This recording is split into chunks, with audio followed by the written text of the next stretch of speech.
សូមស្វាគមន៍មកកាន់ចន្ទរា Academy មេរៀនថ្ងៃនេះនិយាយអំពីតួចៃរួមធំនៃកន្សោមពេជ្រគណិតអញ្ចឹងលោកគ្រូមានលំហាត់ចំនួន2ទី1លំហាត់ទី2ចូលរក PCD នៃ12 A គីប B ការ៉េហើយនឹង20 A ការ៉េ B4 ដំបូងយើងត្រូវយក12នេះបំបែកទៅជាកតាបឋម12 A គីប B ការ៉េ12នេះបំបែកជាកតាបឋមបាន2ការ៉េគុណ1 3គុណ1 A គីបហើយគុណ1 B ការ៉េចំណែក20នេះយើងបំបែកជាកតាបឋមដែរវាស្មើនឹង4គុណនឹង5 4គឺ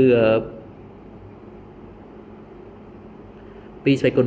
2គុណ1 5គុណ1 A ការ៉េគុណ1 B ស្វ័យគុណ3ហើយបន្ទាប់មកយើងយកកតាដែលរួមហើយចំពោះកន្សោមពេជ្រគណិតនេះ A នេះយើងយកស្វ័យគុណដែលតូច B ក៏យើងយកស្វ័យគុណដែលតូចដែរដូច្នេះ PCD នៃ12 A គីប B ការ៉េហើយនឹង20 A ការ៉េ B4 នេះ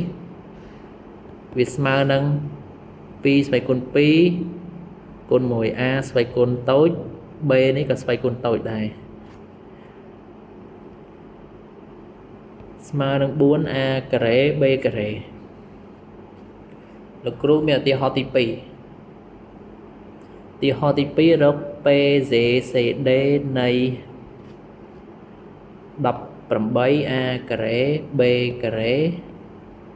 45 A ការ៉េ B3 ដែលយកលេខនេះមកបំបែកជាកតាបឋម18 A ការ៉េ B ការ៉េវាស្មើនឹង2គុណនឹង3ការ៉េ2 9នោះ18 A ការ៉េ B ការ៉េ45 A ការ៉េ B ស្វ័យគុណ3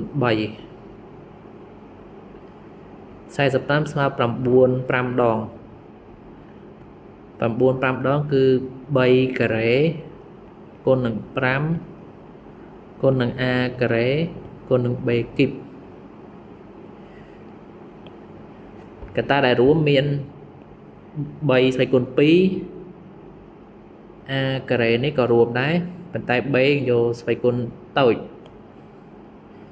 ដូច្នេះ PCD នៃ18 A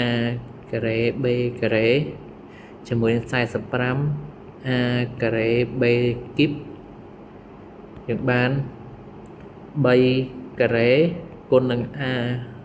ការ៉េគុណនឹង B ស្វ័យគុណតូចគឺស្វ័យគុណ2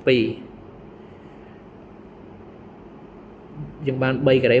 A ការ៉េ B ការ៉េគ្រូមានឧទាហរណ៍មួយចំនួននៅខាងក្រោមនេះហើយពេលយើងសាកធ្វើទាំងអស់គ្នា